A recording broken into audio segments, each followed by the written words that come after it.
Hello, LiFT Church. We are Mike and Ashley Richardson, and we have an incredible story to pass along to our family here at LiFT Church. And it is all about our crazy-filled life, our marriage, and how we ended up on this big screen here at church. Thanks, Pastor Drew.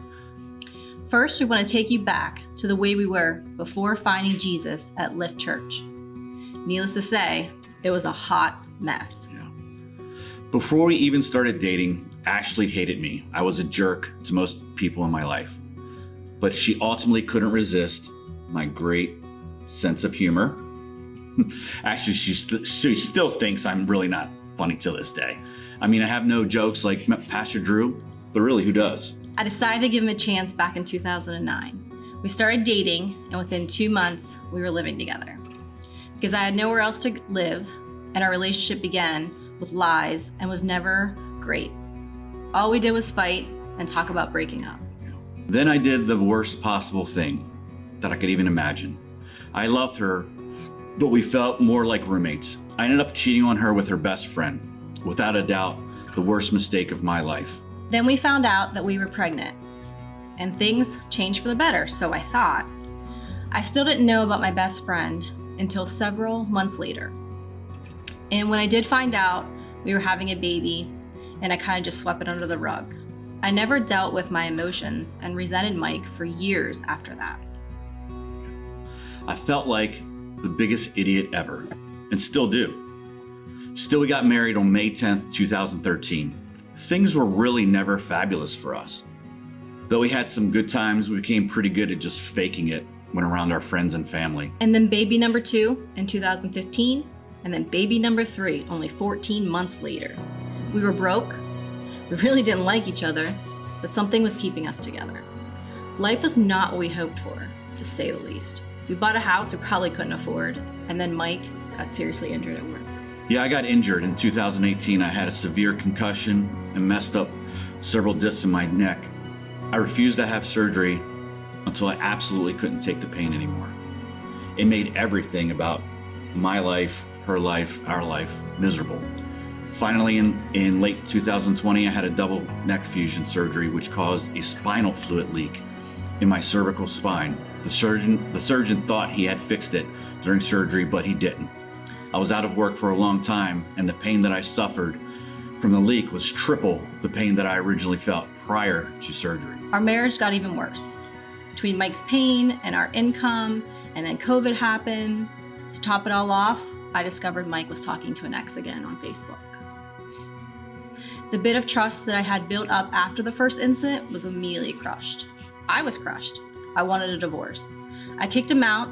I didn't care he was in pain, and I didn't care if our kids wouldn't see him. It got so bad one day, we broke things, we cussed, we cried, we yelled. We didn't lay hands on each other, and unfortunately we did this all in front of our children. I am by no means making excuses. However, I never had a true male figure in my life to teach me how to respect or treat women that I cared about or loved. I thought as long as I didn't do anything physical or didn't do any of that sexy talk, it wasn't cheating. But I did was worse. I betrayed my wife, my best friend, my rock. Even though I knew our marriage was just a mess most of the time, I still loved her, but I didn't show it, ever. I disrespected Ashley, but by talking to an ex. Things were very bad. Mike was not the only one who did hurtful things in our marriage. I was so unhappy that I even never wore my wedding ring. And if another male would flirt, I didn't stop it. Most times I would even pray that I would find somebody else. I felt like my life was over. Why and how could I have done something so stupid? At our very worst time in our marriage and maybe our lives, we found God.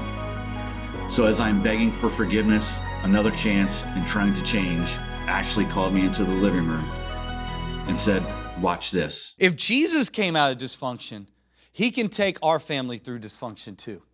He can do amazing things through our dysfunction. Tell somebody or write in the chat, and I thought we were dysfunctional. Come on. If He can come through that dysfunction, so can we. And here's the other thing about hiding dysfunction, is that nothing really heals in the light. You've got to bring it out of the dark and into the light. We both started crying. It was like Pastor Drew was literally speaking to us directly. I asked Mike if he would consider going to the marriage conference that LiFT had put on. He said yes, and I think that was a point that I knew he was serious. In February of 2022, we attended our first marriage conference, and if I'm being honest, we didn't expect anything to really come from the conference. But we walked away completely different. From that point forward, we started attending church, and it was like Pastor Drew was still talking to us.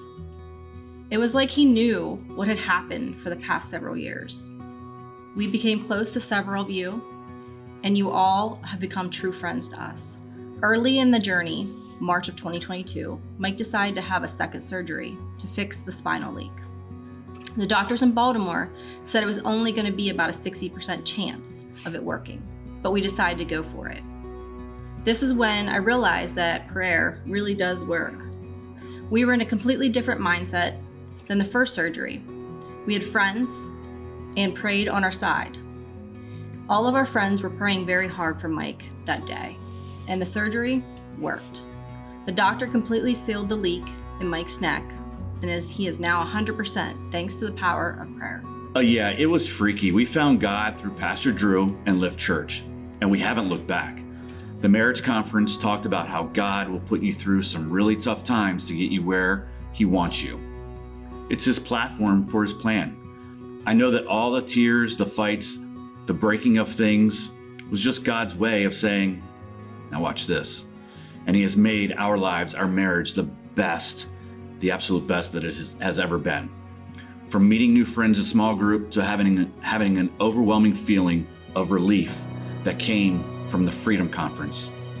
This journey that we are on with all of you is truly amazing, and we thank you. We just can't thank you all enough for everything and the support that you have given us over the past year. You have changed our lives, and we can't wait for our next step, which will be renewing our vows in the spring. New ring. Yeah, we're renewing our vows in the spring. We love you all. Thank you so much.